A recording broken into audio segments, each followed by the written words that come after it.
Did you ever think you would make it? I feel I'm so close I could taste sweet victory. I know this life meant for me. Adam, what's your point? The future looks bright. My handshake is better than anything I ever signed, right here. You are a one-of-one? My son's right about I don't think I've ever said this before.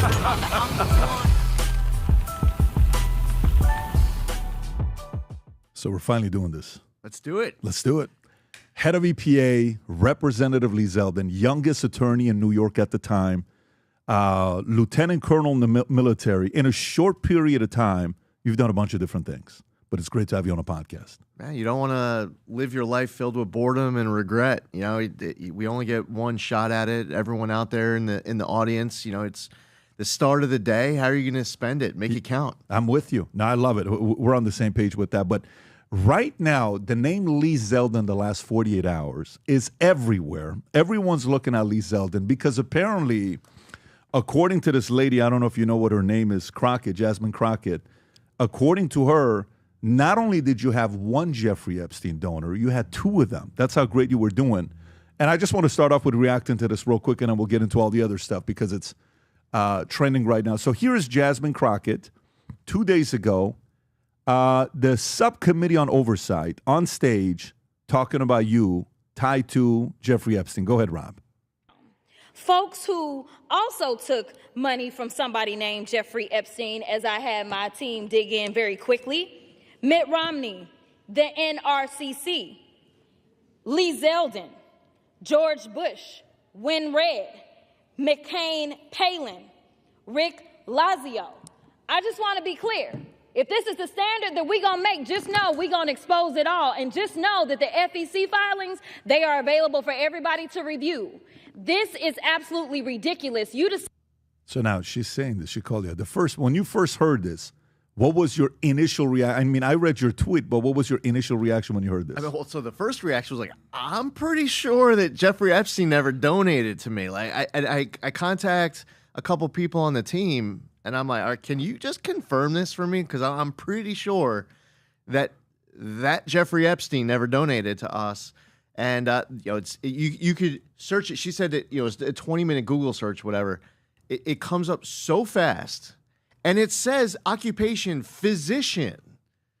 That Jeffrey Epstein that she's talking about obviously is not a physician. And then you look at the date and talking about, you know, like common sense, head scratching.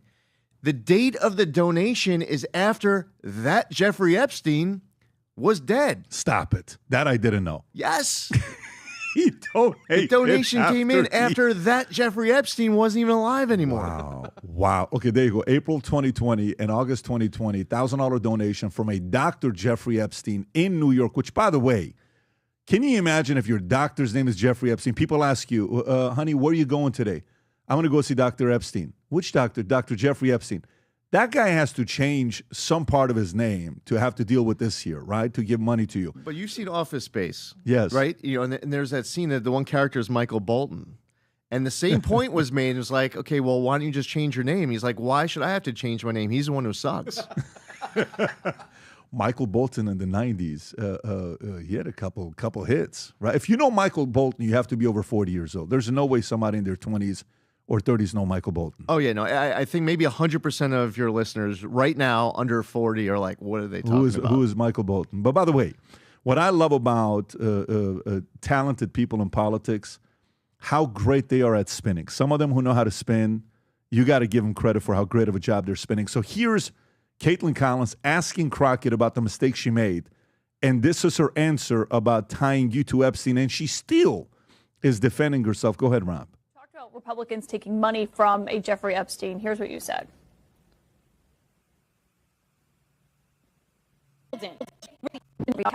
Cabinet secretary, he responded and said it was actually Dr. Jeffrey Epstein, who's a doctor that doesn't have any relation to the convicted sex trafficker. Unfortunate for that doctor, but that is who donated to a prior campaign of his. Do you want to correct the record on the people that Listen, I never said that it was that Jeffrey Epstein. Just so that people understand, when you make a donation, your picture is not there. And because they decided to spring this on us in real time, I wanted the Republicans to think about what could potentially happen, because I knew that they didn't even try to go through the FEC. So my team, what they did is they Googled. And that is specifically why I said a Jeffrey Epstein. Unlike Republicans, I at least don't go out and just tell lies. Because it was not the same one, that's fine. But when Lee Zeldin had something to say, all he had to say was it was a Jeffrey Epstein. He admitted that he did receive donations from a Jeffrey Epstein, so at least I wasn't trying to mislead people. Now, have I dug in to find out who this doctor is? I have not. So I will trust and take what he says, is that it wasn't that Jeffrey Epstein, but I was not attempting to mislead anybody. I literally had maybe 20 minutes before I had to do that debate. Yeah, but people might see that and say, well, you're trying to make it sound like he took money from I did not know. Registered sex offender. No, but I literally did not know.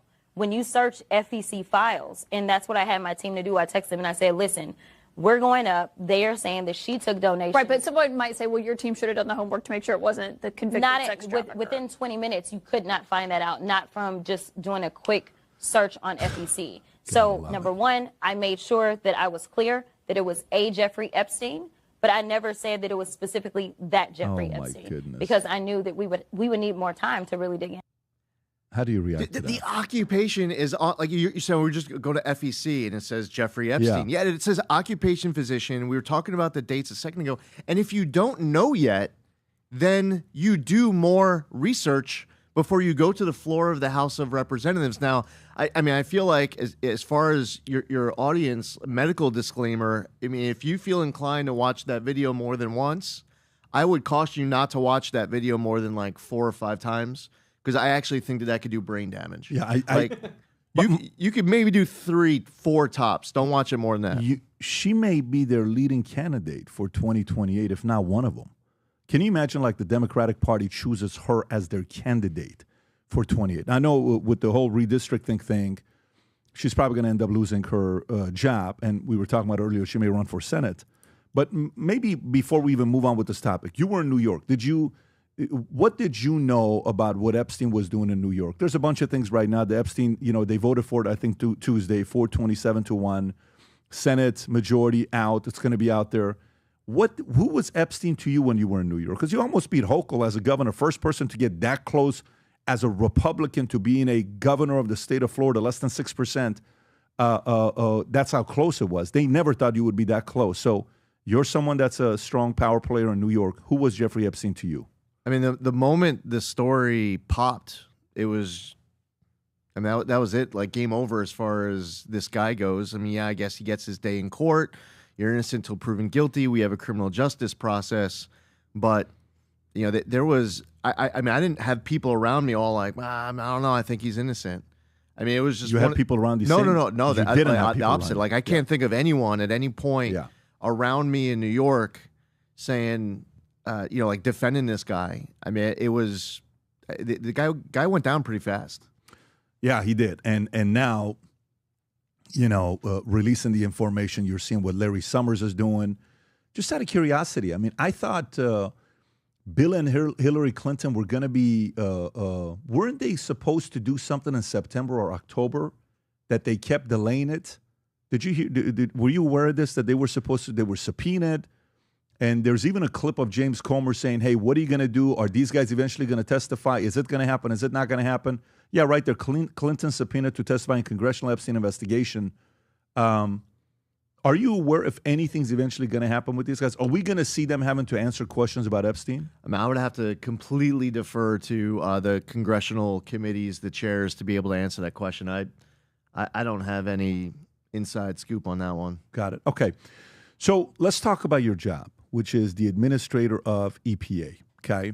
There's a few things I want to talk to you about. One is governorship in New York, because polls just came out with Hochul against Stefanik. I think it's a Siena poll that shows Hochul is ahead by 20 points. I don't know if you saw that or not.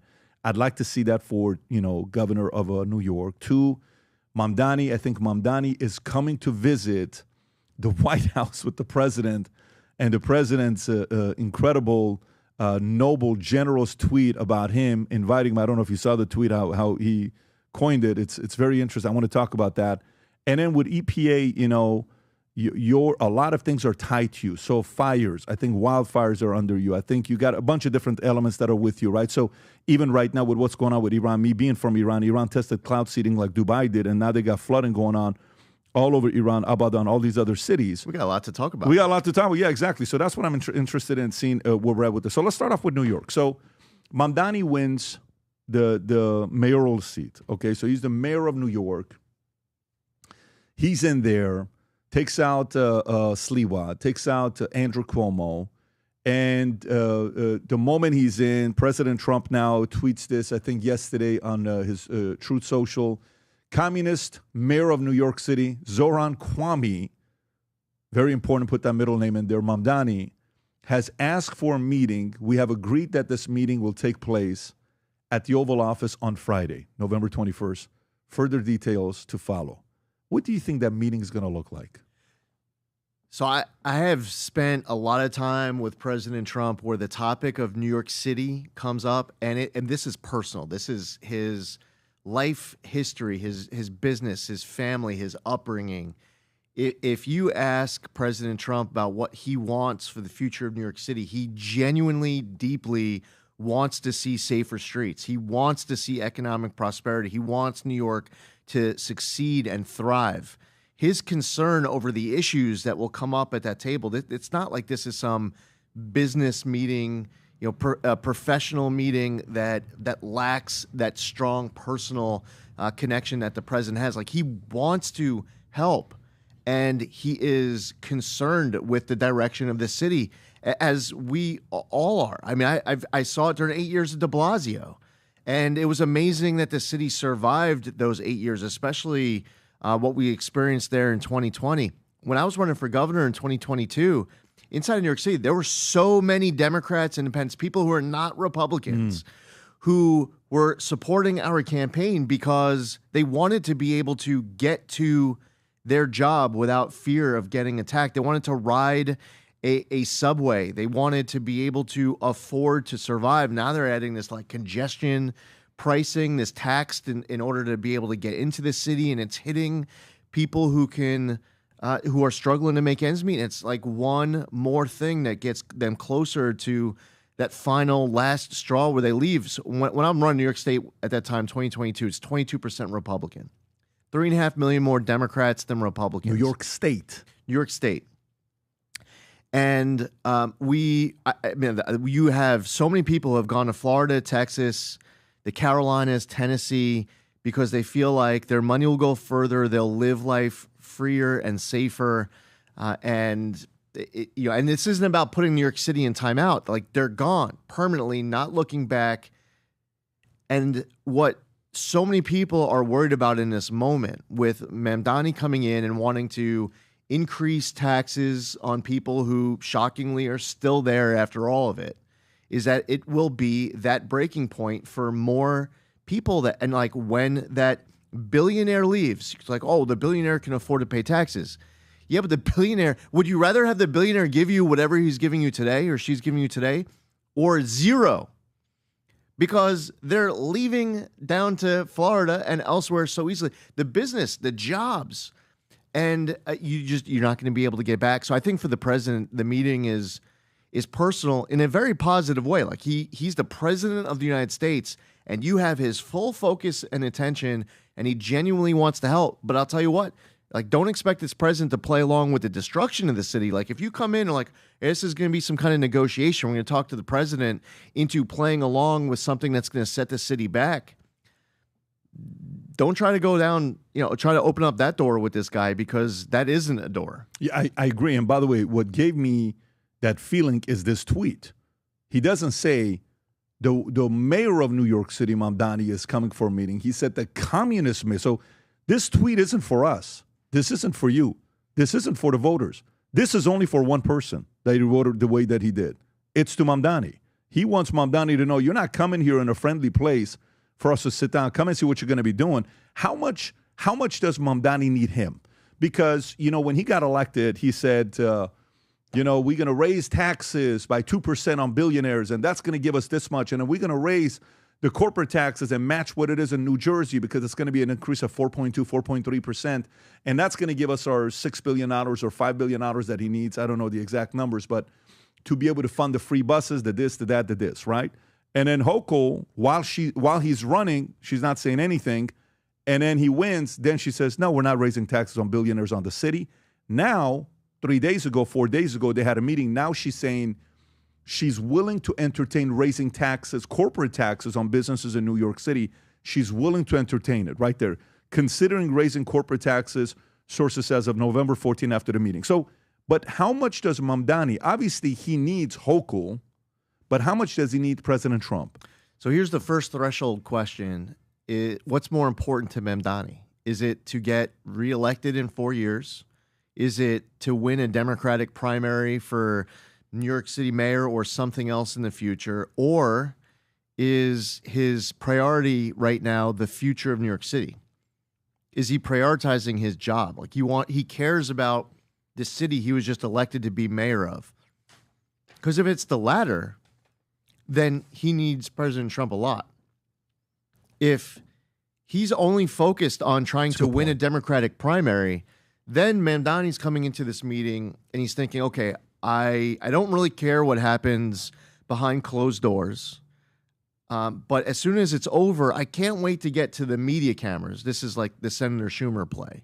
This is what you see. I was inside of the West Wing when Senator Schumer came into the White House, and like he was sprinting past me to get out and Hakeem Jeffries was right behind him. He was sprinting out to get to the cameras right outside of the West Wing. And then after he does his talk with the journalists, the reporters, whatever, he comes back in and he's like at a third the speed and he's like catching his breath. If Mamdani's focus going into that meeting is just to sprint out to the cameras afterwards, then maybe it doesn't matter in his mind what happens inside, because all he cares about is speaking to that base. But what's most important? I mean, like, there's a time for government, and there's a time for politics. If it's the day before a Democratic primary and you're messaging to those Democratic voters, we all get it, we expect it. The election is over. Now it's time to lead the city. And as it relates to the money that the federal government ends up sending towards the state, if it's about the partnership, it's safety. I mean, President Trump is securing big cities. I've seen it inside of Washington, D.C. When President Trump sent in the National Guard in August, like overnight, all of a sudden, things just started to immediately get safer. And he's doing that in other cities as well. Like, the president doesn't want to bring these resources to New York City for the purpose of, setting a city back. He's not doing it for a bad intention. Like, he wants to clean up the city that he loves. And there's so many federal resources, even beyond money, where, having this support, building those bridges, shows that you're a real leader. I mean, whether you're a Republican or a Democrat, whether you're elected to become a mayor, a governor, or a president, having that the ability to reach out across party lines and build a coalition. President Trump, I've seen it so often. When a member of Congress calls, I remember there was this member of Congress comes in the first term, and he says, "Can you introduce me to President Trump?" I said, "You're a member of Congress. Just call the White House." I gave him the number. I said, "Just say it's Congressman so-and-so, and I'd like to speak to the president." I said, "He'll probably either come right on the phone immediately, or he's busy with something. He is actually busy with something, and he'll call you right back. You're a member of Congress." And sure enough, I mean, it was that easy. And this member of Congress who's never spoken to, never met President Trump, is instantly on the phone having a conversation with the President of the United States.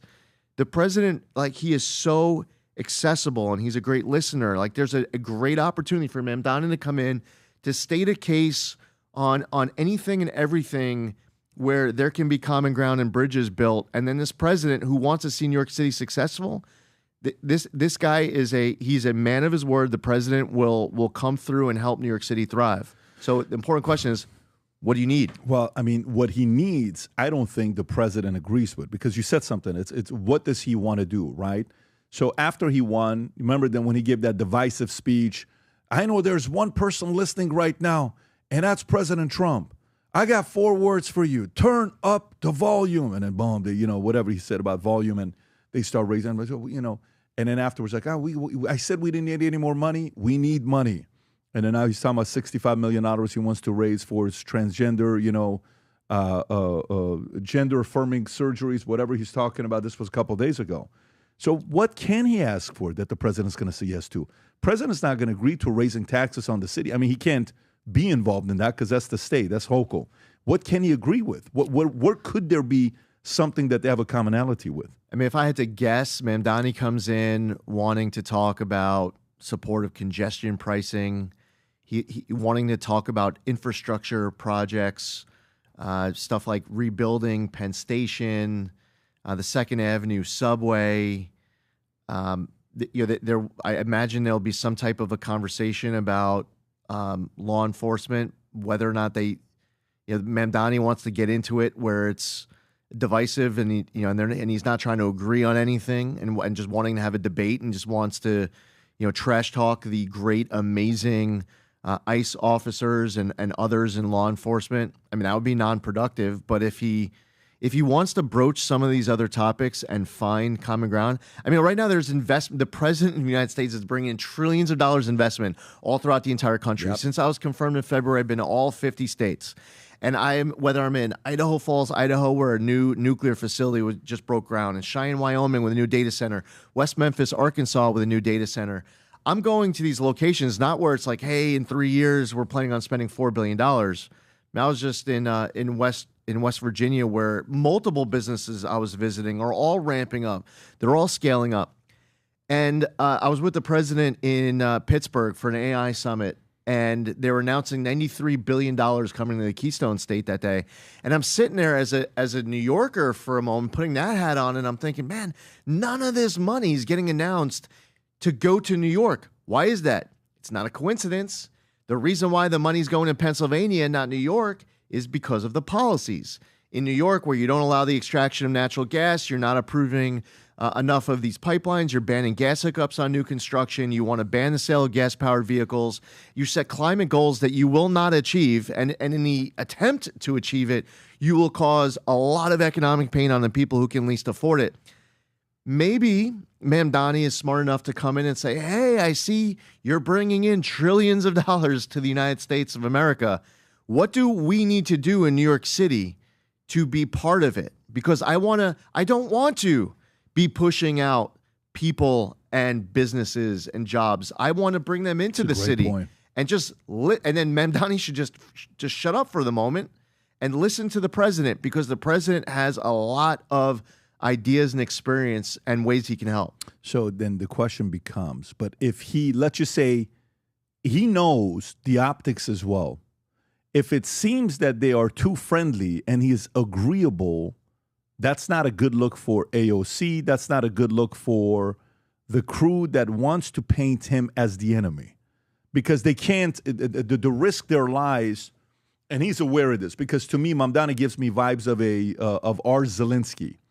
Where Zelensky came the first time around and he said, well, you yourself, and you don't have the cards. I'm not playing cards, Mr. President, right?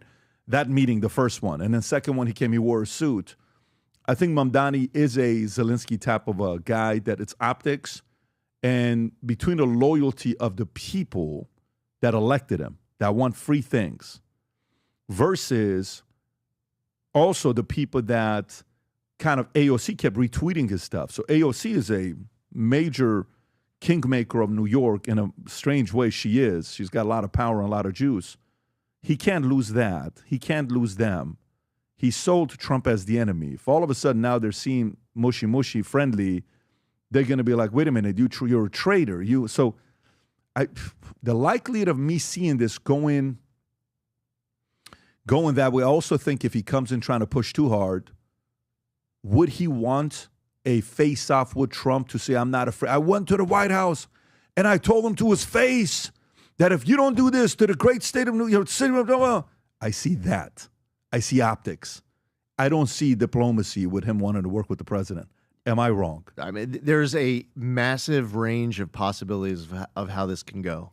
And I don't know Mamdani well enough to know, like, when he wakes up tomorrow morning, like, who's, like, which shoulder. By the way, I don't know if it's like a dark voice speaking to him on both shoulders, or if, you know, there's a part of him somewhere, like there's a voice, there's counsel, somebody he listens to who would provide him good advice. Like, okay, the election's over. You now have to be the mayor of New York City. The best thing that you could do, if you're thinking about your future years down the road, is to be able to put together big successes, like real big successes. And if over the course of 4 years that you are the mayor, the city becomes less safe, you have massive more budget issues, you know, people are fleeing, and you know, you raise taxes and people are leaving because of it. You know, this is an opportunity for you to show X, Y, and Z. Like, if he's got that voice that maybe he wants to listen to tomorrow, I mean, then there's a totally different path and opportunity for him. But I don't know him well enough to know what side of the bed he's going to wake up on. So for me, Rob, can you check one thing? Because this is a big thing. Has AOC ever met with Trump? Has AOC and Trump ever met in person? I don't think so. I don't think so. I'm not sure, but I don't think so. I don't think so either, but maybe I'm wrong. So let's see here. Let's see if they've ever met in person. So there's no credible records of ever in person documented. Here's what we know, that they have engaged in substantial conflict, public, including back and forth. Oh, thank you so much. Tweets and commentary. AOC referenced a meeting between Trump and Ted Cruz, but not herself. News. Okay. So this is very big, because if you would have asked me who's going to meet with Trump first, AOC or Mamdani is meeting with Trump first. Okay, Hochul has obviously met with Trump many times as the governor of New York. And it makes me also go to the next step with Mamdani. I think his last phone calls are going to be, AOC is going to be one of them. I think if he's asking about what do you think, one of them is going to be AOC. But when you're saying long-term with Mamdani, what is his long-term? He can't run for president. If you think about mayors of New York City typically run for president. De Blasio ran for president. Bloomberg ran for president. Giuliani ran for president. I don't think Adams is going to run for president, but I wouldn't be surprised at this point if he just goes in there and says, I'm going to run for president, gets his 1 point, Wikipedia says presidential candidate, and he's off to the races, right? We don't know that. So I don't know what his role is going to be long-term. I just don't see him being that willing to work with the president, because it changes the brand that he has. If I have to put a split, it'd be a 70-30 split of him coming in to try to do more showmanship than anything else, and then go back and say, I met with the president, and I told him to his face. I see something like that he tries to do. And if he does, we'll see what happens. Let's talk about New York State. So you go up against Governor Hochul. I think she wins by 5.7%. I don't know what the number is, 5.7, 5.8.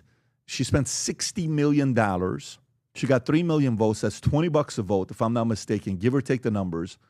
And then every day when we were watching, we're like, whoa, Lee is coming up. And then every time you're like, oh, this is getting closer. This is getting closer. Until the day. People were sitting there saying there could be a massive surprise today of you beating her. And it would have been a historic victory for that to have taken place. So respect you for your fight, because you kept fighting and you came out of nowhere. But now today, a lot of people would say, well, you know, if that was the case, it should be a lot closer. And the name we keep hearing about is Stefanik. She's a fighter. She's tough. You know, she probably went viral. One of the first times was she went and called out the president of one of the universities. I don't know if it was Columbia or Harvard, but it was one of them that she went strongly. Like, I like this girl's fight. And she's young. She's attractive. She's well-spoken. But the polls are saying Stefanik is behind by 20 points. And this is Siena, which Siena is a 50-50 poll. It's not like it's some of the polls that you trust a little bit more.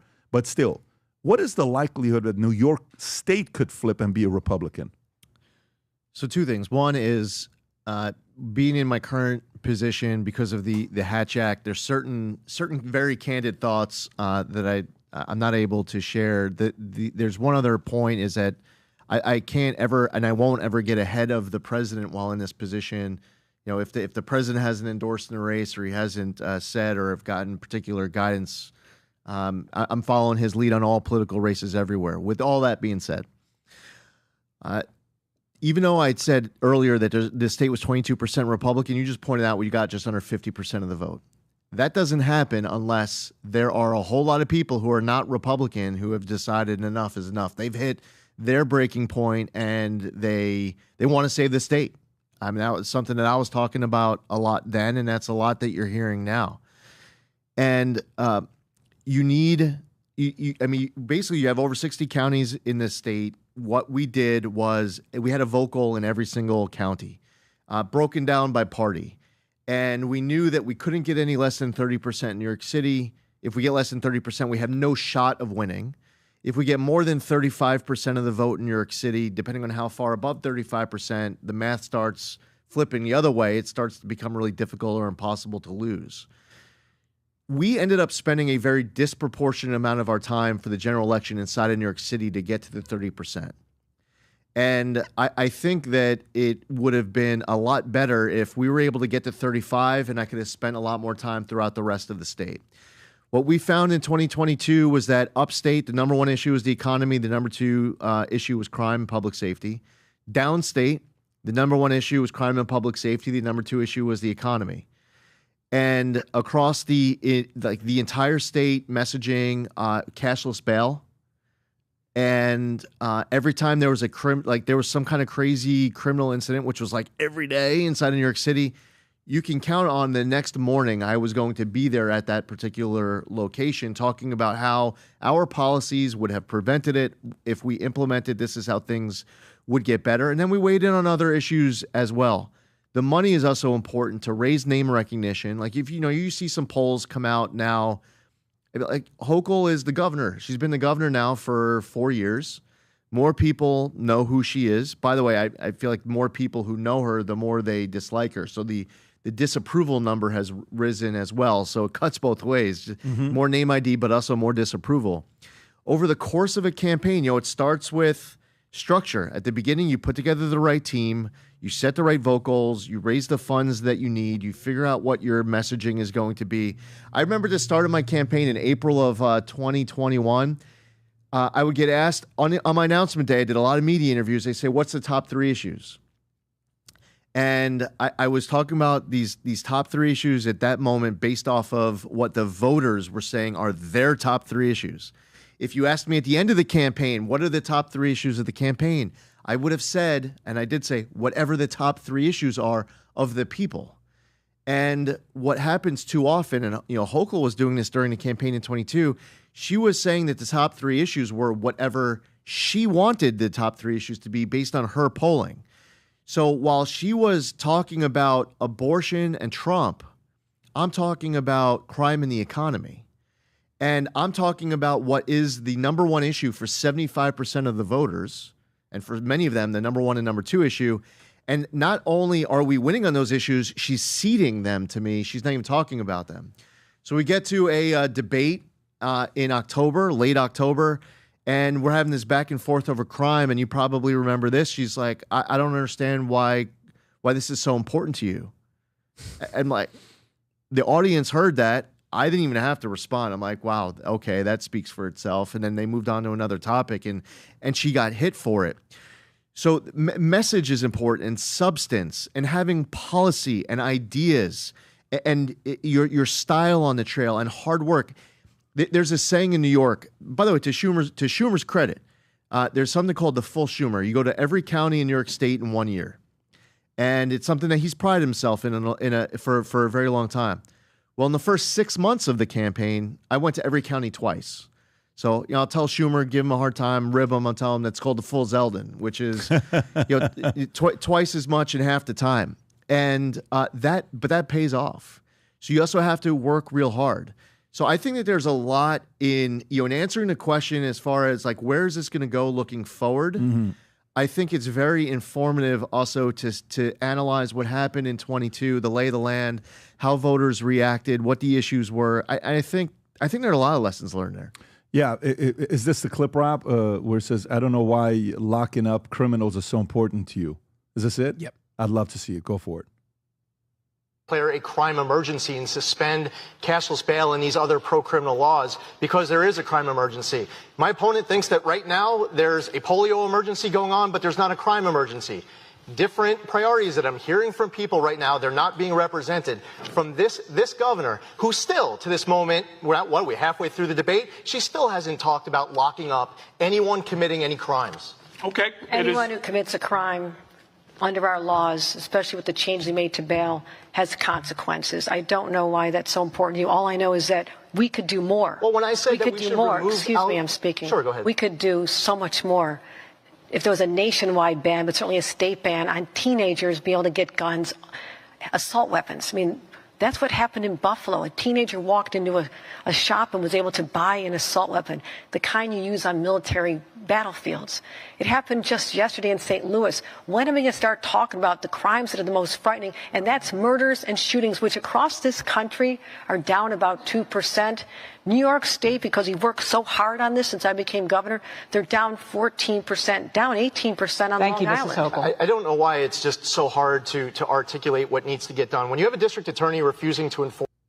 That's pretty wild to say. I don't know why locking up criminals is so important to you. So it's interesting to me because you said issues, right? So whatever is the issues of the people instead of whatever is the issue of the individual, which is her. To me, she is slightly a better candidate than Kamala Harris because she can actually deliver her message. Unlike Kamala, Kamala doesn't know how to deliver the message, but she's not a very likable candidate. It's not like people like her. You were very liked when you were coming up, and that was the way on the national stage because governor of New York is a national thing. It's not like it's governor of Arkansas or governor of Oklahoma. And nothing wrong with these states, but there are certain states that when you compete, everybody's paying attention. And I get the fact that you can't give commentary on Stefanik and get ahead of it with the president. I fully agree. But this takes me to the next issue. What we're learning right now with what happened with the election a month ago, 6 weeks ago, whatever the timeline was, now just a couple weeks ago, is the concept of affordability. And that's becoming something that across the board, everybody's talking about. You know, last month, data came out showing, we just talked about it yesterday with Tom Ellsworth, the rejection of new loans, refinance. It's the highest it's ever been since they started tracking this number. Rob, I think they send you an image of it. Brandon did. You can just show it because you have it in your file. It's the highest it's ever been, okay? The amount of loans that are being rejected right there. I don't know if you've seen this. So zoom in a little bit. So application rate, rejection rate among applicants for loans and application rate. So obviously, if you go to 2021, the blue is application rate. It starts declining because that's when we start raising interest rates. Makes sense. And in 2024, you notice the application rate goes up a little bit, the blue, because we start lowering the rates a little bit. 2024, go a little bit more right there. But look at the rejection rate. Banks are simply not giving loans out. So now we have to get creative. And if FDR came up with the 30-year, we're talking about the 50-year. Now we're talking about, there's a word they're using that people are not even used to yet. It's called mortgage. It's like a mortgage transfer where if I have a 3.5 portable mortgage, I can transfer my 3.5% mortgage to a new loan that I'm getting. Going into 2026 midterms, Kalshi has Democrats winning at 72% rate, 73% rate midterms. And that doesn't mean anything. A couple of years ago, they said it's going to be a bloodbath and Republicans were going to win. They didn't win, right? It was a complete different scenario. Right here, Kalshi, 73% Democrats are favored to win midterms. And then you have 2028, Trump won't be running. So it's not like Republicans are scored away because, yeah, Trump's going to go out there. No. And it's, well, you know, with JD, but Rubio, they're great candidates. They're no Trump to be able to fight the fight that he fights. How are Republicans going to win the argument on affordability moving forward?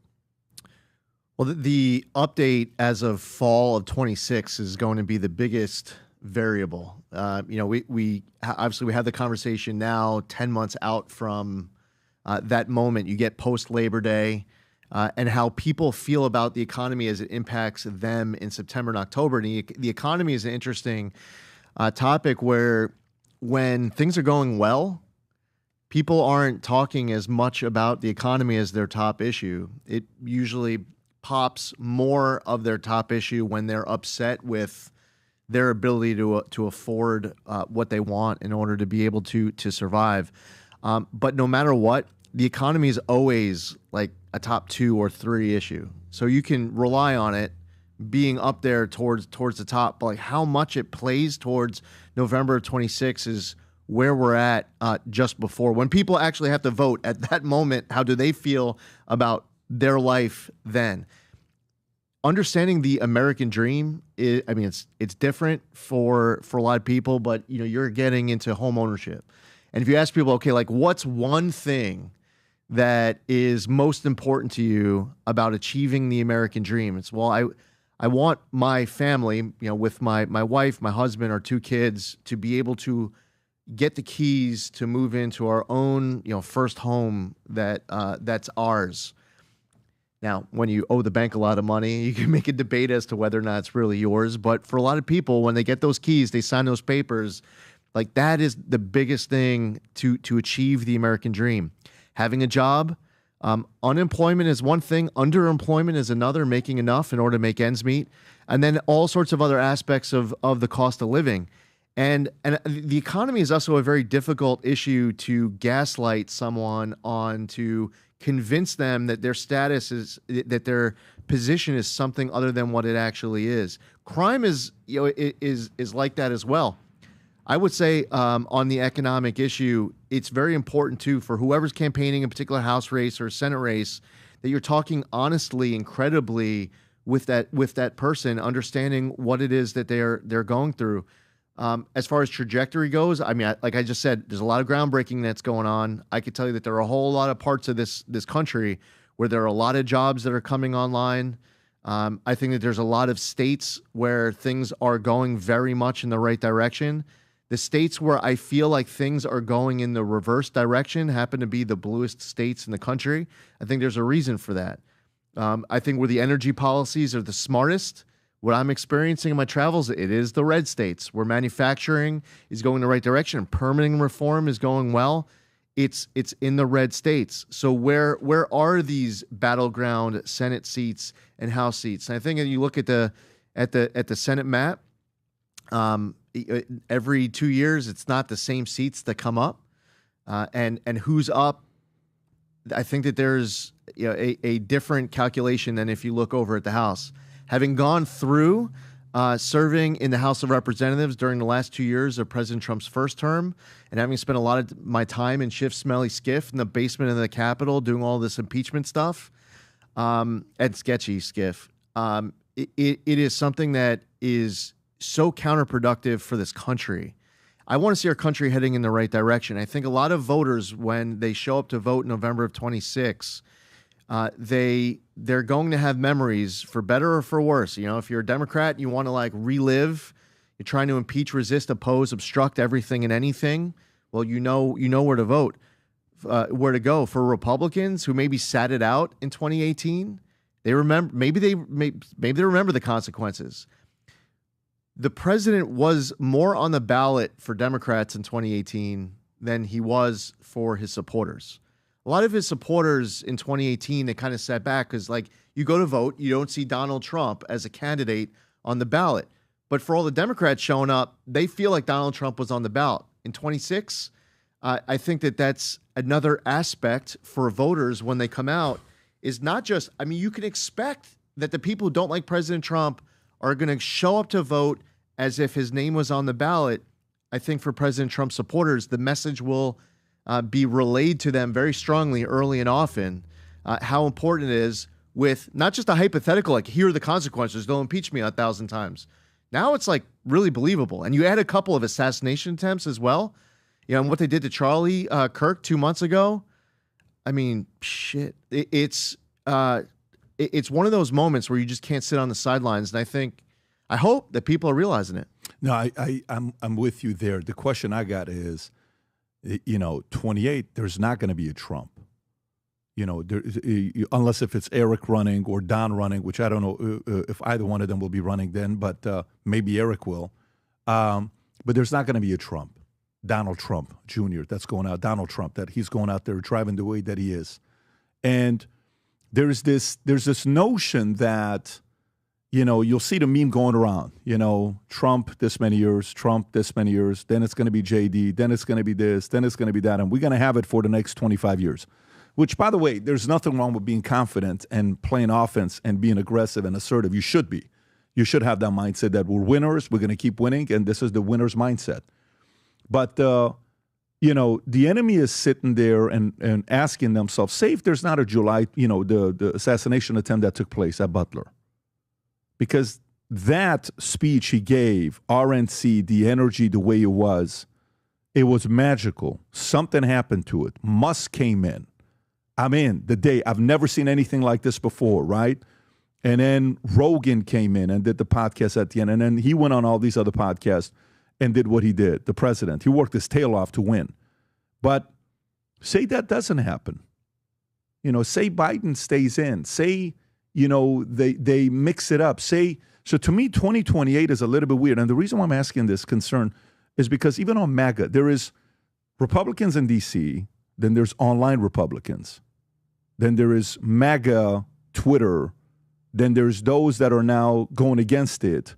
There is a little bit of a, challenge going on with these different opinions and factions that you have politically. And some of it has to do with Israel.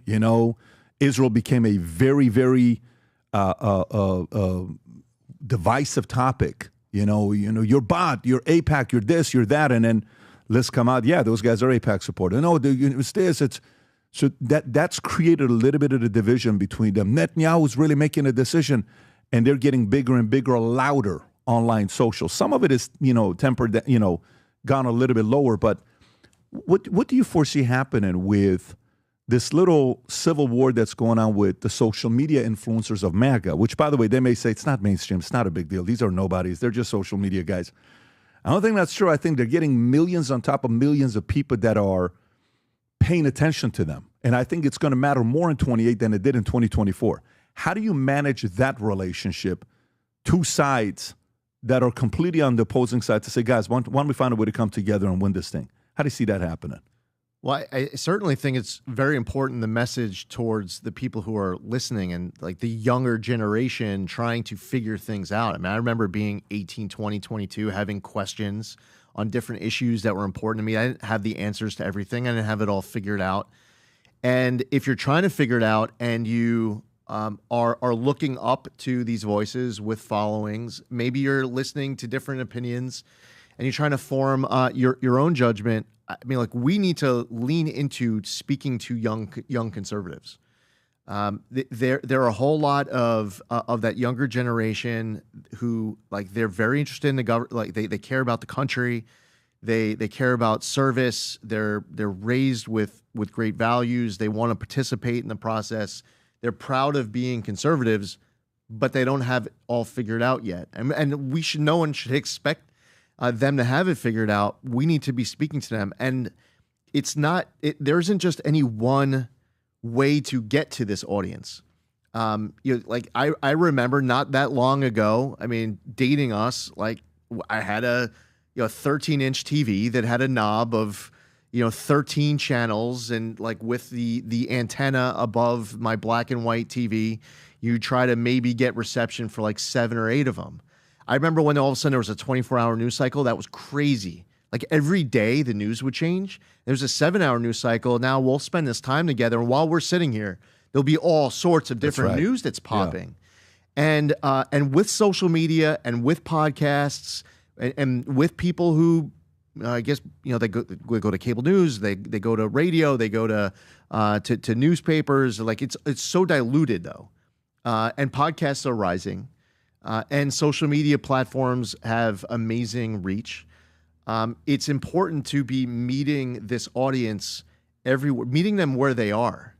There was a time, like, first got into politics. I mean, I ran for Congress in 2008. You do a poll, like, where do you get your news from?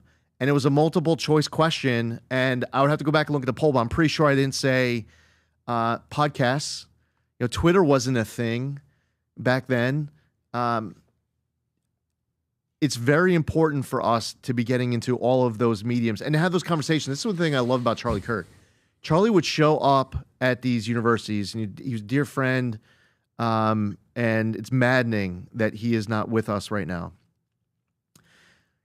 That he would go to these university campuses and encourage people to come up. If you agree with him on 19 topics out of 20, he would want you to come up on the one topic you don't agree on.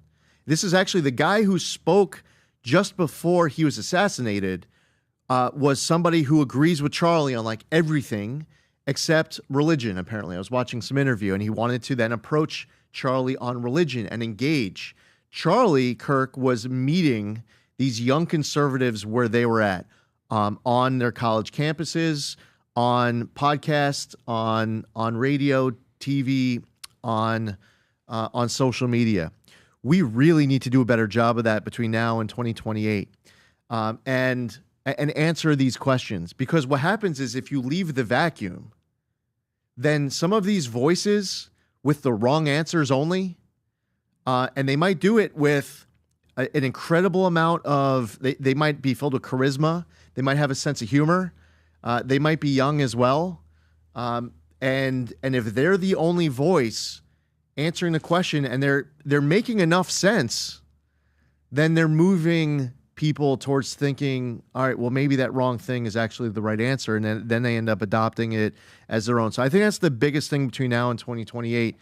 There are many places that you're not going to find conservative leaders and voices, people who do have the right answers on these questions these young conservatives have, but there's this disconnect, and those sound voices in the movement have not yet made it to that young 18-year-old, or maybe it's a 15-year-old right now who will be registered to vote by 28. Yeah, I agree. I think you got to talk to them. I think you got to be aware of them, and I think you got to, if you sit there and think these guys are not going to be formidable, they're just getting bigger. I don't think they're going to get any smaller. I think the momentum is here, and I think 2028, 2032, 2036, some of them are going to be on the ballot competing against others. We're playing a very different game. Politics is a sport today. It's always been a sport, but it's a contact sport like never before, and it's getting interest of younger kids that once were never interested. Like, why would I care about this? And I was like, wait a minute, do you see the competition? I want to be able to out-debate this person. So there's a certain level of excitement with it. But, transitioning into you being the head of EPA, kid, you're the 17th, I believe, if I'm not mistaken, the administrator of EPA. And you have a lot of things that fall under your jurisdiction. If you don't mind, maybe share a minute. What are some things that fall under the jurisdictions of being the head of EPA? So there are these landmark laws that have been on the books for a long time. Clean Air Act, Clean Water Act, Safe Drinking Water Act, TSCA, chemicals, CERCLA, RCRA, solid waste management. There's these laws that create these statutory obligations that require EPA to do a bunch of different things. President Trump wants us to advance cooperative federalism, to improve our relationships with the states, to grant what's called primacy, to approve applications, requests from states to be in charge of their land, air, and water, as opposed to unelected, faceless bureaucrats sitting in some office in Washington, D.C., deciding what is best to resolve some very local issue that the state is more than capable to do a better job of taking care of themselves.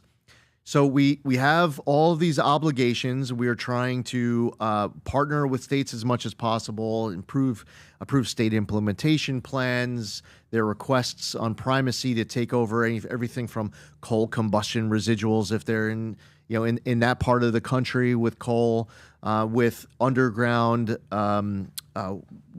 different aspects of regulation related to water, where they'll request that primacy as well. So that's a key fundamental principle. Now, the core mission of EPA is protecting human health and the environment. Under President Trump, we call it powering the great American comeback, where the first pillar is what President Trump has spoken about often: clean air, land, and water for all Americans. Conservatives care about protecting our environment, but that's not the end of it. We at the Trump EPA are different than the Biden EPA because at the Trump EPA, we choose to both protect the environment and grow the economy. We choose both. What's different between conservatives and liberals? We don't view this as a binary choice. We don't say that in order to protect the environment, we have to strangulate out of existence entire sectors of our economy. So we have four other pillars of powering the great American comeback. Again, pillar one, clean air, land, and water for all Americans. Number two, unleash energy dominance, U.S. energy dominance. Pillar three, Permitting reform and cooperative federalism. 4, make America the AI capital of the world. Pillar 5, protect and bring back American auto jobs. This fulfills a lot of presidential priorities that the president campaigned on. All the stuff that we're doing at EPA to fix everything, it's not like President Trump hasn't campaigned on all of it. Now, if I had to do the math, it's possible that at least half of the president's deregulatory agenda is at our agency at EPA. We will do more deregulation in 1 year than entire federal governments in the past have done across all federal agencies combined across entire presidencies. One agency, 1 year, more deregulation than you've ever seen. One proposed act of deregulation alone, a proposed rescission of the 2009 Obama EPA endangerment finding and all of the greenhouse gas emissions on light, medium, and heavy-duty vehicles, and the off-cycle credits on the annoying things like the start-stop feature of vehicles, which very annoying. It's not even good for the cars, stupid. by the way. So dumb. If finalized, that proposal will be the largest act of deregulation in the history of the United States of America. Now, if anyone was only listening to the last 45 seconds of what I said, they're like, oh my gosh, you're talking about all this deregulation. Yeah, we never lose sight of our core mission of protecting human health and the environment. We just put out, these are the 3 best press releases that we put out this year. On the 100th day of President Trump's term in office, our top 100 environmental actions from those first 100 days. On President Trump's 200th day in office, the next top 100 environmental accomplishments from the next 100 days. And just this past week, on the 300th day of President Trump's term in office, our next top 100 environmental accomplishments. 300 environmental accomplishments, 300 days, we're never going to lose sight of it. And the last piece of this is on the operational front. The budget, the operating budget EPA is about $10 billion a year. I have canceled about $30 billion a year, $30 billion a year of savings from our effort this year. So you're very much getting what the taxpayers are paying for in 2025. Not so much before that, because when the Democrats had one-party rule, they had the Inflation Reduction Act. They came up with this creative name. They're good with coming up with names, by the way. They're very deceiving. Yeah. Getting back to Jasmine Crockett's point earlier about misleading, they're very good at that. Although Crockett didn't do a great job misleading on this one. She got busted. Even CNN had to call her out. They appropriated so much money that the EPA didn't even know how to spend it. In 2024, EPA obligated and spent over $60 billion. That number is like completely getting reversed this year. I've canceled the entire greenhouse gas reduction fund. That's 3 different pots of money totaling $27 billion, over $2 billion worth of environmental justice grants on top of it, $750 million in staff efficiencies, $1 million. You said something about 15,000 employees. You're going to go get rid of a third of them by the end of the year to be at 10,000. We had over 16,000 when we came in. At the end of 2025, we'll have 12.5.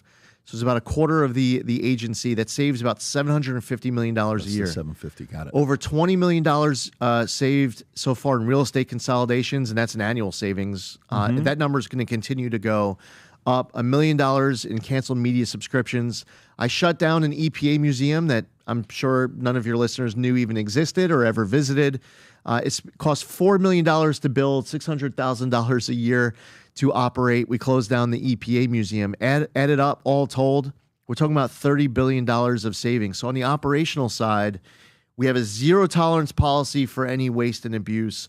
On the environmental side, we are prioritizing our statutory obligations. We will do more with less. We will get more done with 12,500 employees than they did previously with over 16,000. And on top of it, we're going to do the largest deregulation that anyone has ever seen in the history of the United States of America. I love that you're doing that. So now there's two angles I want to go with this, but let's first go with California. So California, I lived there for 20-some years, 24 years, and these fires that keep happening. We saw the Palisades, we saw the fires, all over the place, the tens of thousands of acres, people's families, stories, memories, homes that they grew up in that's been passed generation to generation, completely gone, right? You're right on the water. This is environmental. You're in a state that this guy had a $24 billion surplus. Now he's at $17 billion deficit that he has, the governor who wants to run for president in 2028. what can the EPA do? Because it doesn't seem like California is doing it. It doesn't seem like Newsom is ahead of it.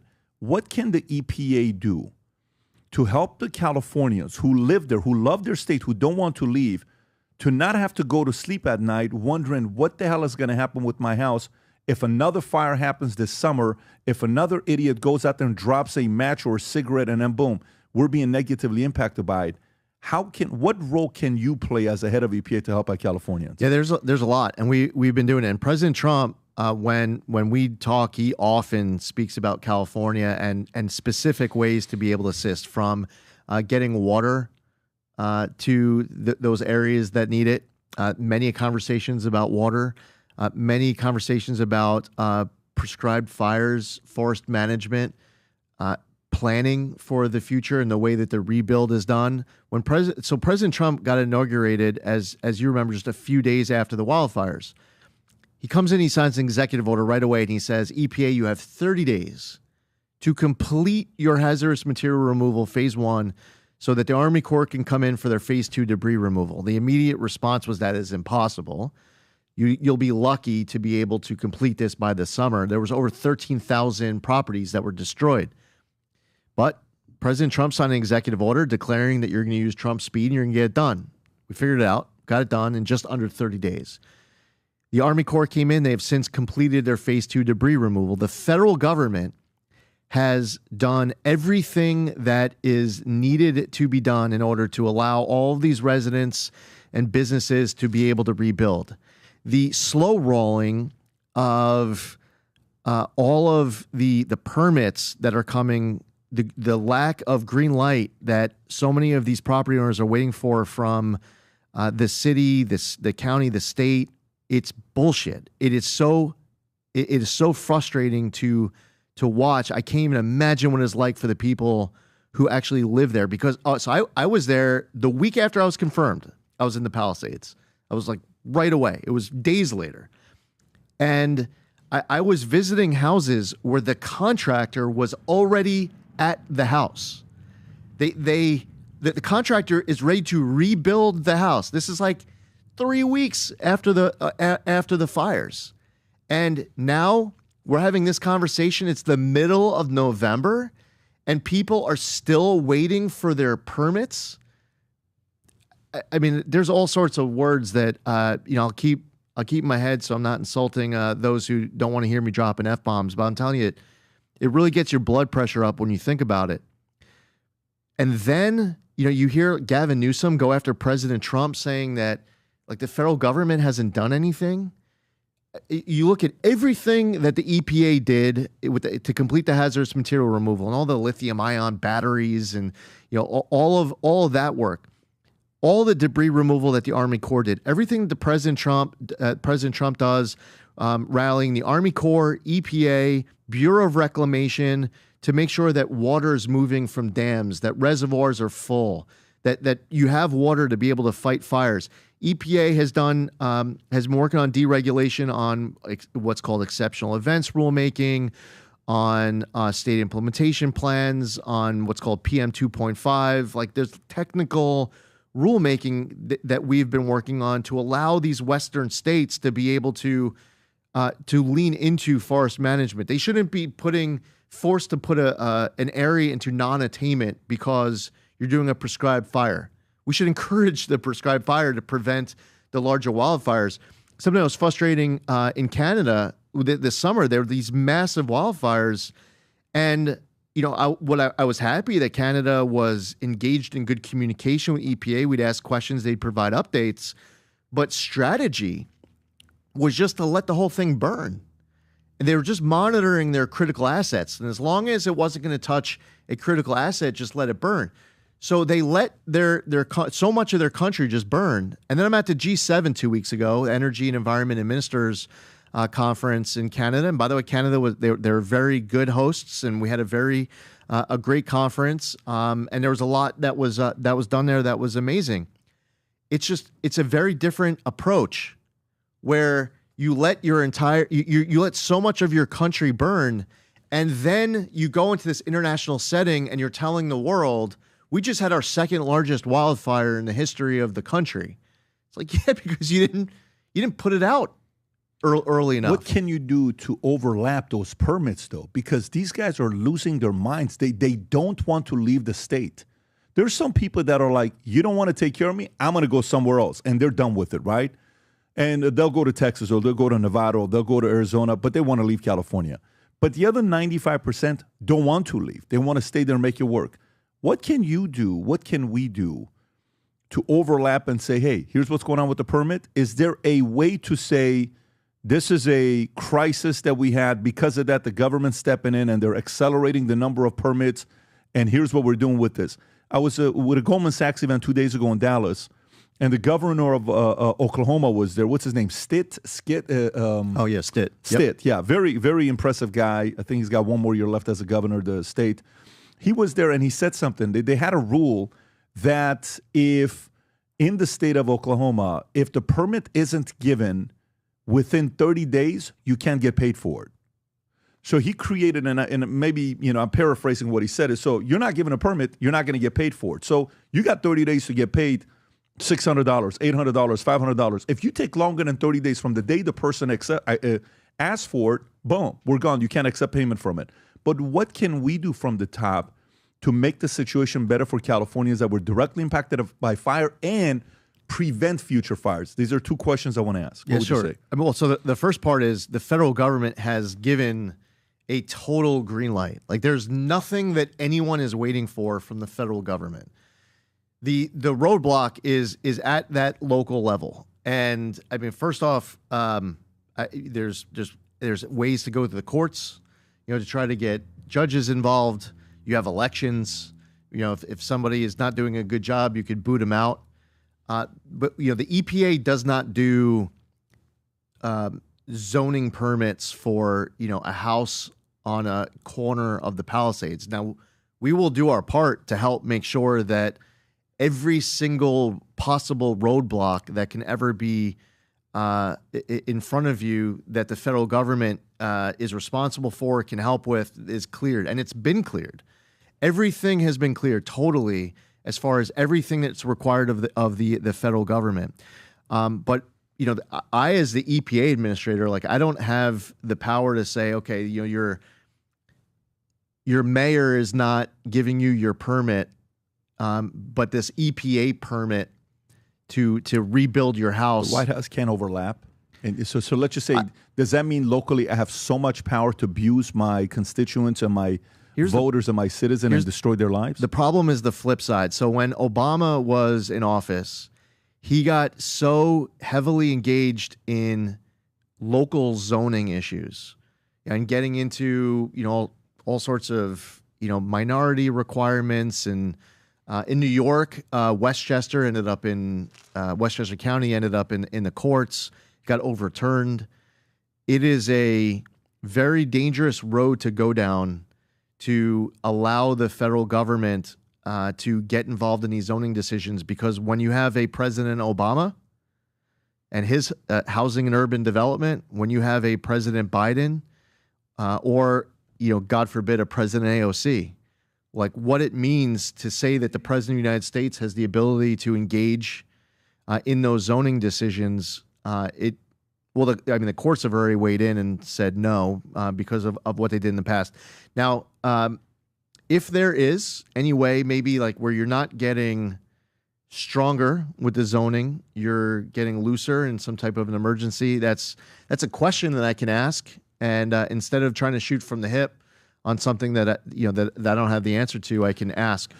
Yeah, the percentages of permits, if you see how long it's taken, the stats are... It's insane. It's insane when you're seeing that. Yeah, and these are not... It's like a taking of property. If I'm running the state or the city, I'm like, you want to get back in and stay? You're not wanting to leave yet. Dude, accelerate it. Accelerate it. Give them the permit. Let them go do what they're building. Why are you lagging it? You have a customer that wants to do business with you. They don't want to leave you. Why don't you make their life better instead of them finally saying, screw it. I'm going to take this money that I have and I'm going to go build it elsewhere. I don't understand the process of what they're doing there. Lastly, on this fire, okay, one other point, by the way, please, is that on the flip side. So let's say there's a President Obama who is there's a fire that hits. The power is given to the president to be in charge of like these zoning and permitting decisions, they will then claim power to take, okay, we have a single family home and it's a community of single family homes, which is basically what we're dealing with in LA. And they could say, okay, with the power invested in me, like using that as an opportunity to rebuild where like you can't be rebuilding as a single family. So I think one of the important questions, taking what you and I are talking about to the next level to research whether or not a power would ever exist, it would be important that you couldn't change the zoning where you're stripping away a property right. I think it would be very important how you do it, because if the Democrats were in charge and you set the wrong precedent and they had the power to change that zoning, they would be rebuilding local communities how they see fit in a way that would strip away private property rights. This is catastrophic if you're running a state and you don't want to lose your job, business owners, your job creators. They'll leave. They'll go to a different place. Yeah, and they are. Definitely they are. So let's go to the next thing. Is there anything when you drive in LA, you'll see the downtown black clouds. You'll go over the, not even the 4 or 5 freeway. It's not the 5, but one of the freeways you go down, 2 freeway. And you'll see the cloud. You're like, whoa, look at the cloud in LA. Black, dark, nasty, right? Okay. The preventing of future fires, what can the EPA do? Because this isn't good for the environment anyways, right? So this kind of falls under the EPA. What can we do? A sort of technology, maybe incentivizing and saying any entrepreneur that comes out with a technology, because look, we're going to talk about what's going on with Iran right now, with with cloud seeding and what they're doing. It's similar to what they did with Dubai. And we used to say, no, that's conspiracy theory. There is no such thing as cloud seeding. That's BS. Dubai did it. California did it. I mean, Iran did it. Iran's in floods. We'll get into that. Can't we create a technology that incentivizes entrepreneurs and say, if you're able to find a solution for fires, we are willing to give X, Y, Z to accelerate the process of eliminating fire? Because, anticipation is one, and then prevention is better than, while you're in it, let me go get helicopters coming back and forth. What can the EPA do to prevent more of these big fires from happening?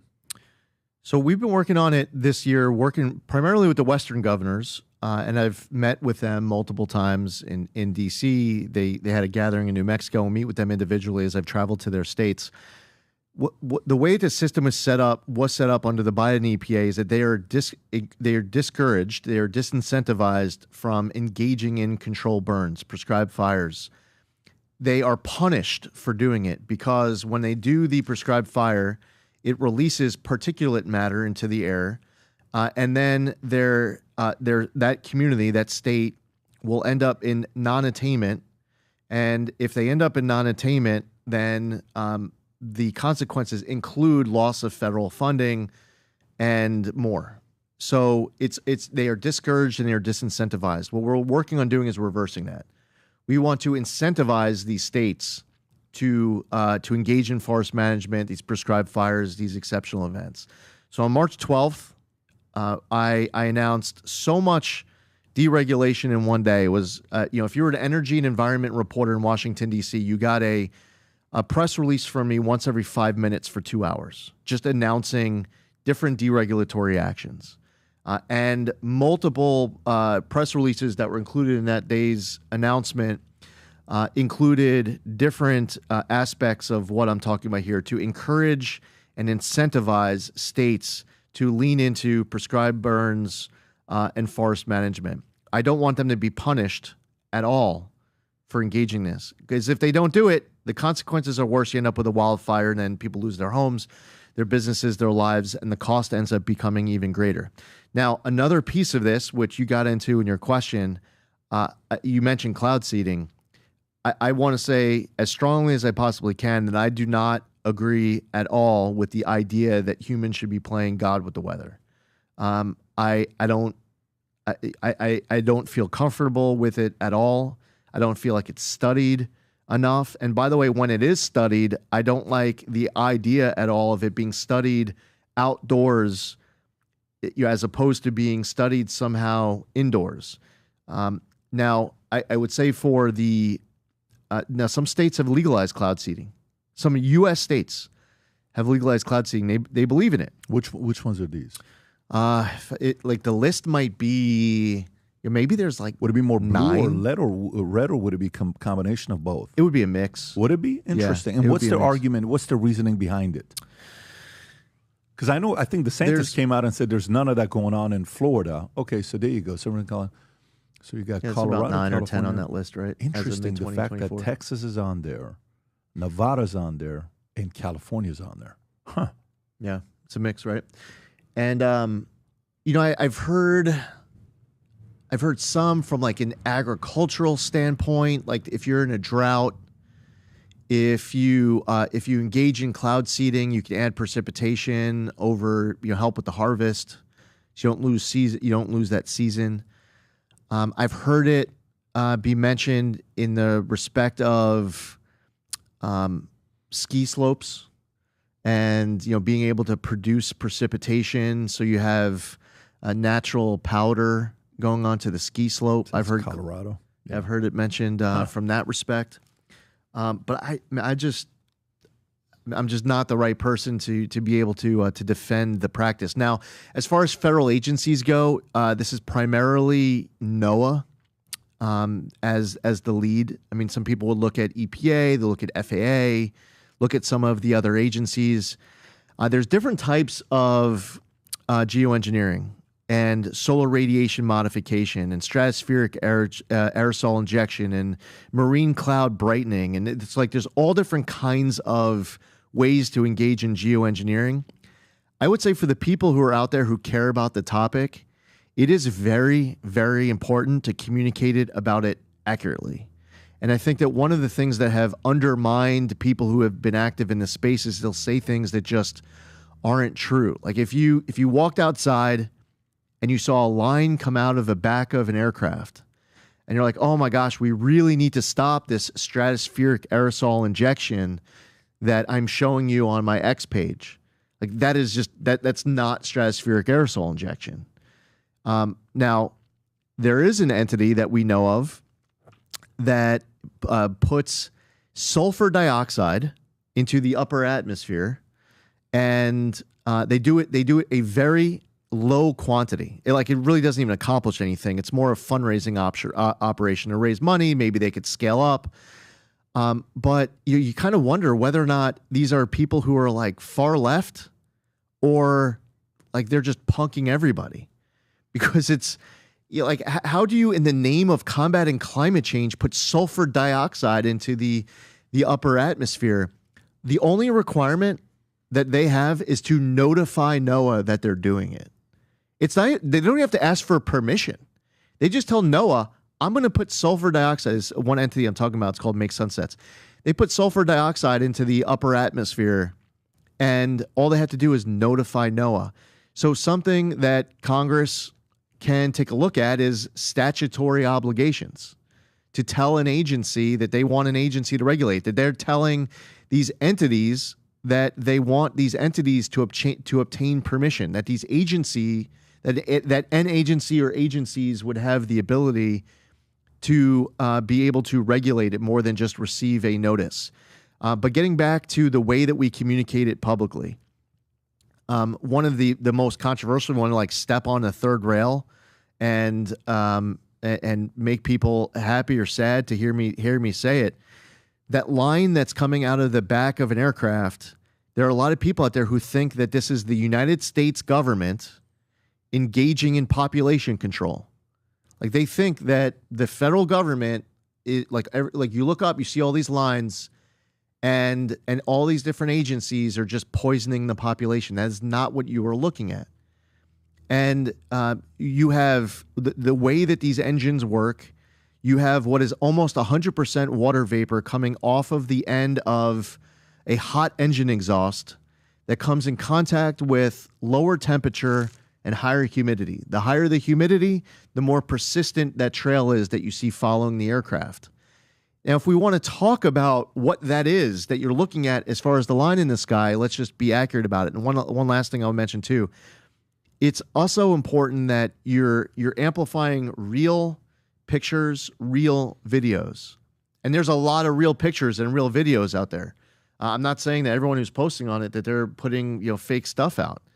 But there's also, in this world of AI, I see on social media people rallying behind, sometimes it's an account with following, a video or a picture that is just not accurate. So communicating accurately, speaking truth, using the right terms, I think can advance this conversation and this debate much further. And no, the United States government is not engaging in population control. I've asked all the questions, by the way. I actually came in and I told, with all the meetings that I had earlier this year, I said, I have a whole lot of questions. These are questions from the American public. Everything that you tell me, I'm going to be putting on my website. There's nothing that you're going to tell me and you're going to be like, oh, well, that's just our little secret. Like, there's nothing I will know as EPA administrator that I'm not going to communicate publicly on. But I had a lot of questions on behalf of people, and I will continue to ask those questions and know the EPA does not engage in those activities. And NOAA doesn't, and FAA doesn't, and the others don't. The U.S. government does not engage in this. But doesn't this make you be concerned that if a candidate in the future, if an enemy, China, Iran, if they really wanted to flirt with, messing with our elections, in certain states for voting, because it's so close and it's coming down to one state, they can create things like this to happen to disrupt an election in America and cause a massive, chaotic situation here. How do you fight against the enemy creating this here for us? Yeah, so this is a really important question. And you brought up this point earlier. There's all sorts of international activity in the geoengineering space. There's a lot of it. I mean, you referenced a bunch of countries, by the way, China as well. Here in the United States, in the past, and by the way, the not too distant past, during the Biden administration, there was U.S. government funding and support that propped up geoengineering. I'm speaking because as of November of 2025, but you could go back years and decades, and there has been U.S. government activity in this particular space in the past, and there have been congressional appropriations. Like, this isn't even a secret. You can go pull language, and I put this on my website, epa.gov/geoengineering, references to, and anyone out there in the audience can go check it out, references to past government support of this activity. Going forward into the future, maybe you end up with some kind of an administration that feels like we should be playing God with the weather. Maybe they feel like, in the name of combating global warming and climate change, what we should be doing is, pumping stratospheric aerosol injection to be changing the temperature. That maybe we should be putting clouds into the sky for the purpose of deflecting sun rays off so that they don't hit the earth. Like trying to decide what the weather impact should be, what the temperature impact should be. And I mean, you mentioned in the context of an election, you could say it, in the context of 1,000 things, impacting the economy, way of life. And if you try to ramp it up very quickly and it hasn't been properly tested and you start studying it outdoors, I have a problem just with the outdoor experiments, let alone the actual putting it into practice. And while we can have the right policy here in the United States, this is very much an international topic because there's a whole lot of money that we see getting invested in this overseas. Yeah, and not only that, I see the investment into overseas, but I see more the election interference, the gamification, the manipulation. There's so much you can do with this, right? If you think about the last 6 weeks, look at how many of these cloud companies have had issues. Not one. It's not just AWS. It's quite a few of them that have had these issues. I think Uber was down 2 days ago. Was it 2 days ago, Rob? I think Uber was down. I want to say Twitter was down for a few hours. And why is this happening? Is it a new way of, who was a Cloudflare? Yes, they restore services after outage. But how many of these cloud companies have had this? It's not just them. Amazon had it. Quite a few of them had it. So then it gets me to wonder and say, let me think like the enemy. If the enemy wanted to disrupt and create the next COVID, what would that look like? Would it be more an environmental thing you do? Would it be more of a cloud? You take our service out, so now we can't log in and day-to-day activity. Would it be a banking way of doing it? You have to play preventative. It's just a wiring. I lived in Iran for a long time, so you're always tempted to sit there and be concerned about what somebody can do to destroy your life. Especially a country like ours, the greatest country in the world, they're going to want to come and target a place like this. So that's why I was asking a question of the enemy using that against us. If you show the video of what's going on in Iran right now while they're messing with us, this is Iran. This is in a place called Abadan, if you want to press play. This is from cloud seeding. Okay, drought turns into flooding in Iran after cloud seeding efforts. Iranian authorities issued flood warnings for 6 western provinces on November 17th.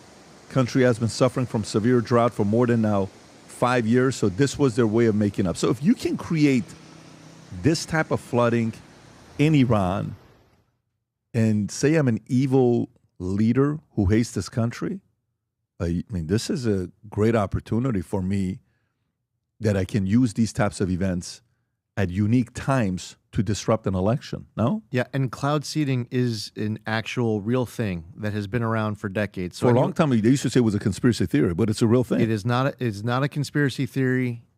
Cloud seeding is real. It's been legalized in a bunch of United States and for people who are out there who aren't familiar with what cloud seeding is, the idea of just thinking that this is some crazy idea, it's a crazy topic, it couldn't possibly be real. This is actually a thing that other countries are doing, and we actually have it taking place here inside the United States.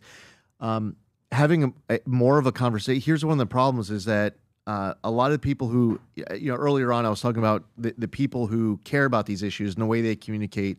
And my best advice is just making sure you're always communicating accurately and honestly with truth.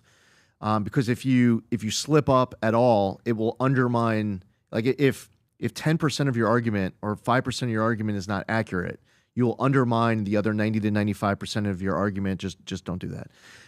As far as everybody else goes, like if you think that everything that we're talking about here is just like one big conspiracy theory and nothing that we just said in the last 10 minutes is true, and you're just going to insult everybody else, that doesn't make it go away.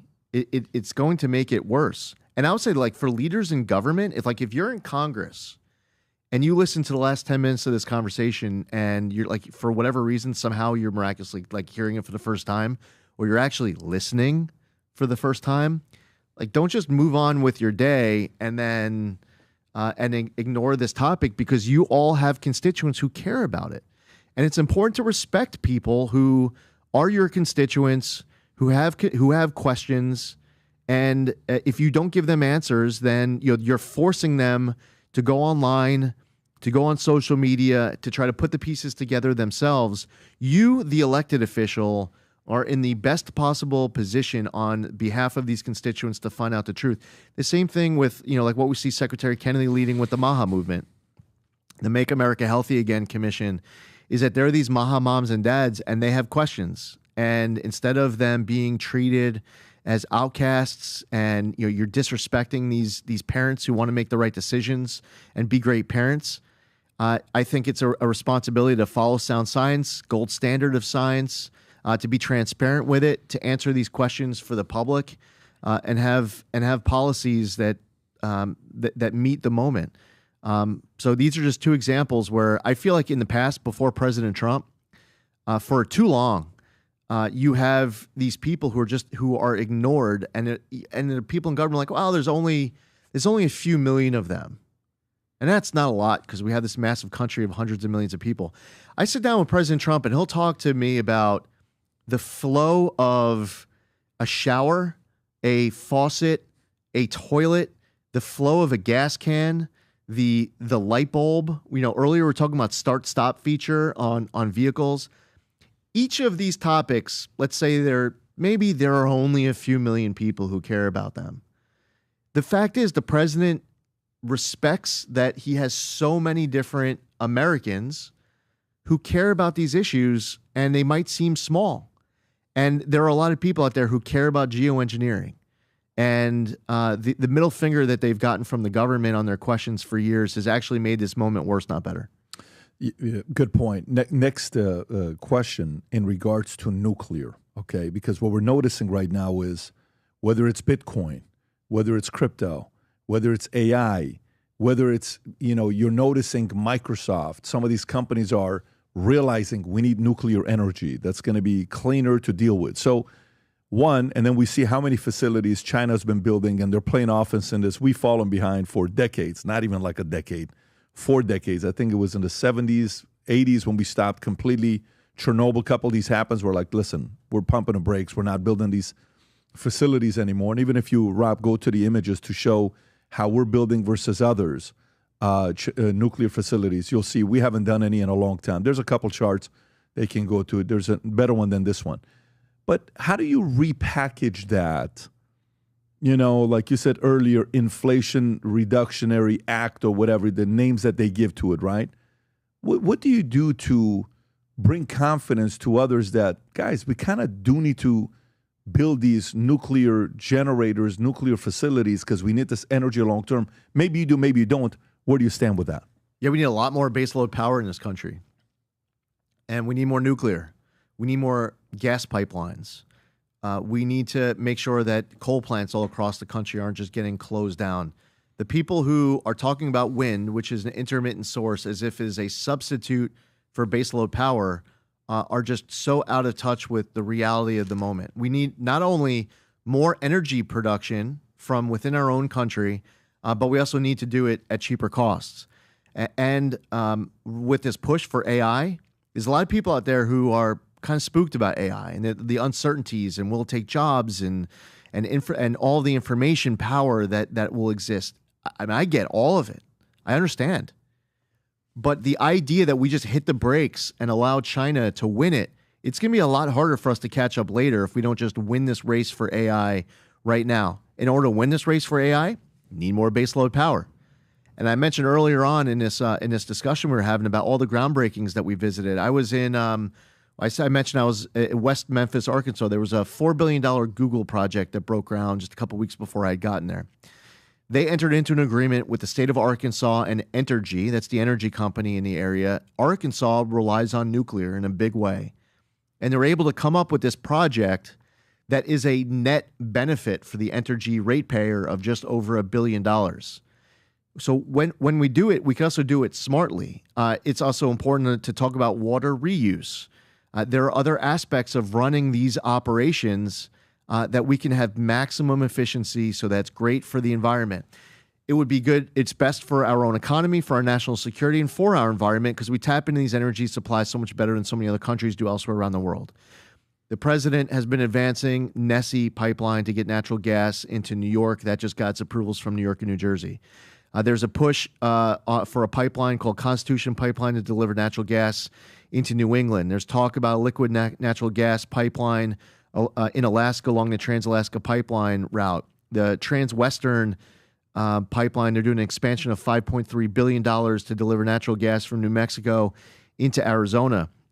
And the other thing that I want to mention, too, is the need to tap into our rare earths materials and to also build out the entire supply chain, because we are relying on countries like China way too much, from both the original extraction and especially with the way China's done the expansion with the Belt and Road Initiative, but then not just with the extraction out of the ground, but also the whole process of putting together that battery, that chip, until that point where you get the final product. We start to finish need to work on this here in the U.S. Magnets, batteries, chips, the list goes on. Getting that investment here is important. I mentioned Idaho Falls, Idaho. That was a nuclear facility that Oklo, O-K-L-O, just broke ground on, and they want to build a bunch of others. So these small modular reactors, SMRs, something that is becoming a reality, not as a hypothetical for a few years from now, but stuff that's actually getting built at this point today. And the efficiencies are so much better. Like the innovation, like you care about the environment. We have come along so far with stationary sources. We just mentioned a whole bunch. And as well with mobile sources, light, medium, and heavy-duty vehicles. And one other thing I wanted to mention is something that's really interesting to me: advanced recycling. I was in Texas, in this place called Baytown, and I think it's maybe owned by ExxonMobil. It's a lot of partnerships with a lot of different companies, and there's so much concern about recycling plastics, and you'll hear like many in the left talk about plastics in the ocean, and you get bipartisan support for some of these bills that have passed Congress in the past, like Save Our Seas, Save Our Seas Act, or Save Our Seas 2.0. Advanced recycling isn't just breaking down plastic into smaller plastic. It is like breaking it down to its original compound.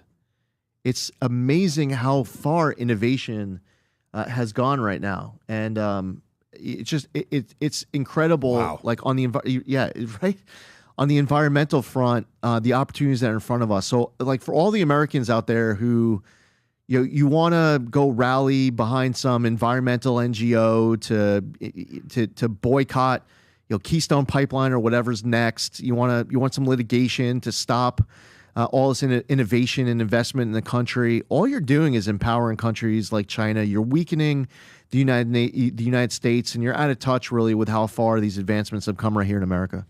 I think this is good that you guys are focused on this. I think we need to win the energy, war as well, long term. It's going to cause all this. What number was it yesterday? Was it 15 trillion, 16 trillion that the president's gotten commitment of? Maybe even 18 trillion of commitment of people, of companies and countries investing here. You saw he talked to MBS, and just on a 5-minute conversation, got him from $600 billion to $1 trillion. Yeah.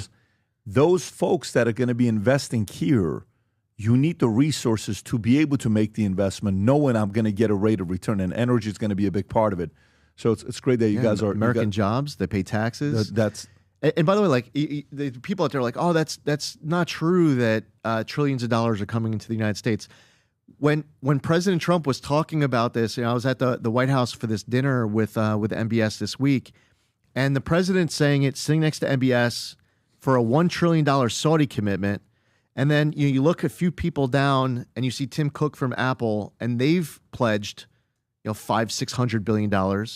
You look a few more seats down the table and you see Jensen from NVIDIA, they've pledged $500-600 million. And there was so many other people inside that room. I mean, you might have been at, for all I know, if you added up the amount of pledged investments from just inside of that the East Room of the White House that night, you are way above all of the left-wing fact checkers who are trying to claim that this money isn't coming in. Now, if this continues and you guys get the results and the right person campaigns in 28, this could be, because in order to really build on this momentum, you guys need 12 years. You need more than 4 years. So a big part of the concern for me is, who's going to come afterwards? We know he's a doer. Who's going to be a doer at his level to continue to trust for voters to say, I got somebody in there that's going to continue. By the way, what's your best Trump story? Do you have a Trump story of, spending time? I'm sure you spend many. I'll give you a good one from recent memory. He calls me up. It's late at night. I am laying down in bed. Lights are out. I'm ready to go to sleep. Fortunately, he didn't call me a little bit later because I actually was about to be asleep. I wasn't asleep yet.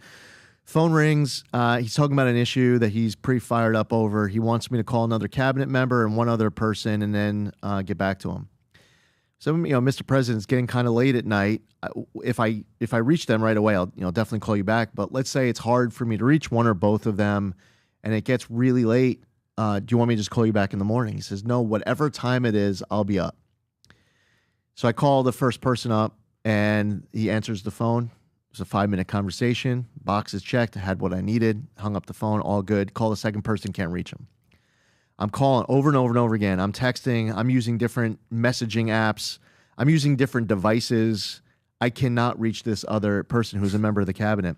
Eventually, I do hear back from the person. We have a call. Got the information I need. Box is checked. We hang up. I'm looking at time. It is extremely late. It's the middle of the night. The president said whatever time it was, I'll be up. So I call him. He is wide awake.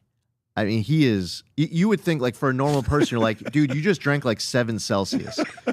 And he's talking India, he's talking China trade, he's talking about all these other issues aside from what, on top of what we were talking about. And he's fired up over this topic that he had called me about. He was passionate about it, and he was really engaged. And if you were listening to the conversation, you might say the president was emotional about it, like maybe almost in a bad way. And if you said that, you would have been wrong. Because right when maybe that thought would have crossed your mind, and you could tell he was smiling on his end of the phone, he says, "Don't you love this? Aren't you having fun?" And I'm like, "Yeah, absolutely, Mr. President." I'm like, and the conversation immediately became lighthearted.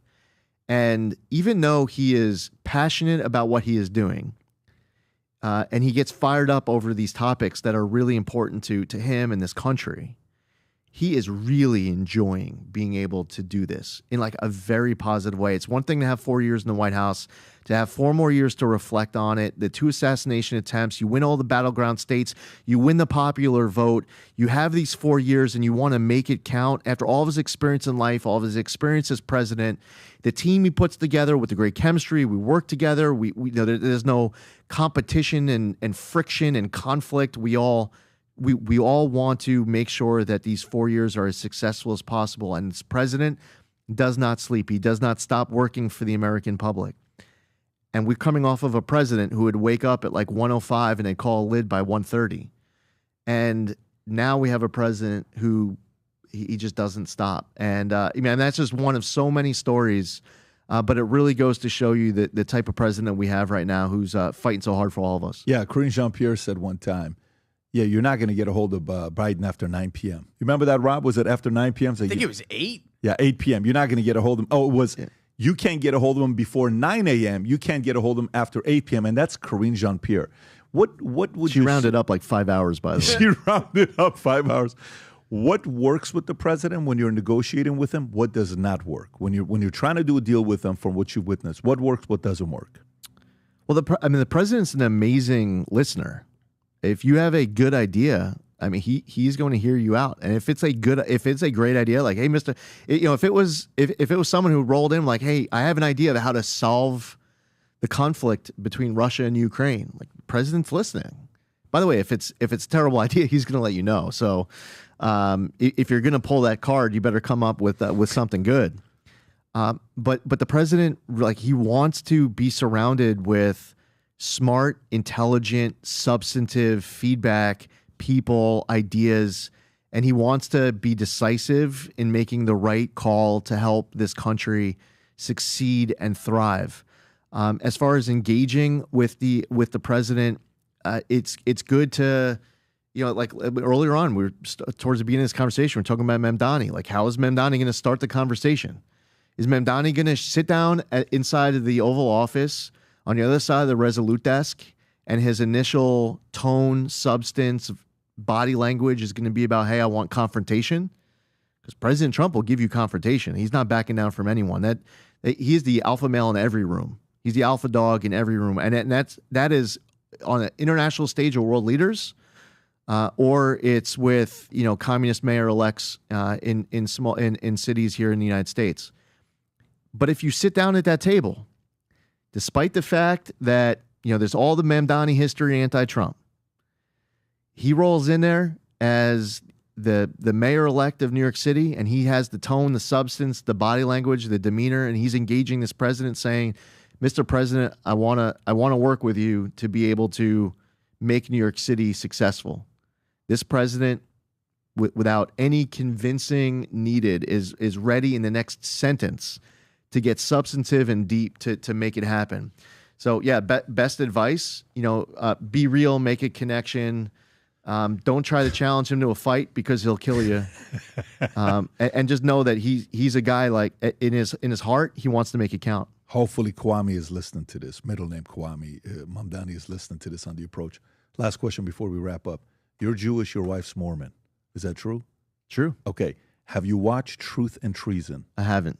You're joking. You're giving me an assignment, though, for next time. You don't know the story? I haven't watched it. Okay. So you have to watch it. I haven't been able to watch much of enough TV. Let me just tell you. Where am I going to find it? I don't know where you're going to find it. Okay. I'm sure they're going to. They'll find a way to. I'm sure the guys are going to reach out to you, find a way to bring the movie to you. But it's a story about a Mormon kid in Germany. Okay, during the true story, by the way, this is a 16, 17-year-old kid who is fighting for his Jewish friend because they know what they're about to do to him. And I don't even want to tell you what ends up happening to the story at the end. I just think you need to watch it. This just came out 2 weeks ago.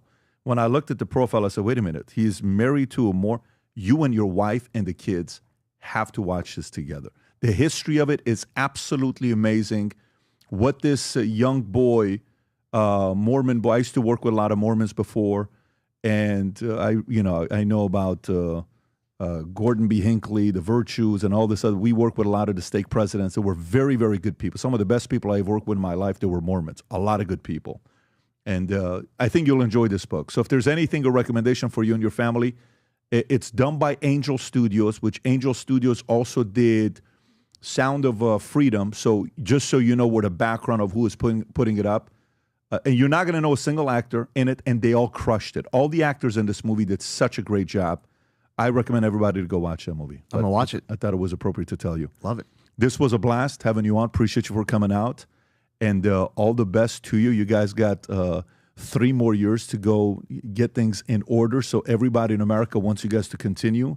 And I know you're just getting started. You're a young guy. Your future looks very, very bright for you. And we're the same age. But in politics, you're a very young guy when it comes down to this. And you're a fighter, formidable. So excited that you're on the team doing your work. Oh man, it's great to be on with you, and and to all of your listeners, they're out there loyally. I come across them all the time. They're all across America. They're tuning in every time, every word, every show. I could tell you behind the scenes, getting a chance to spend some time with you, that you're the real deal, and there are a lot of people who are following you for a voice of reason, and they're getting it. I appreciate it. Thank you so much. Appreciate you for having on. Sure. Guys, take care, everybody. God bless. We're doing it tomorrow. Bye-bye, bye-bye.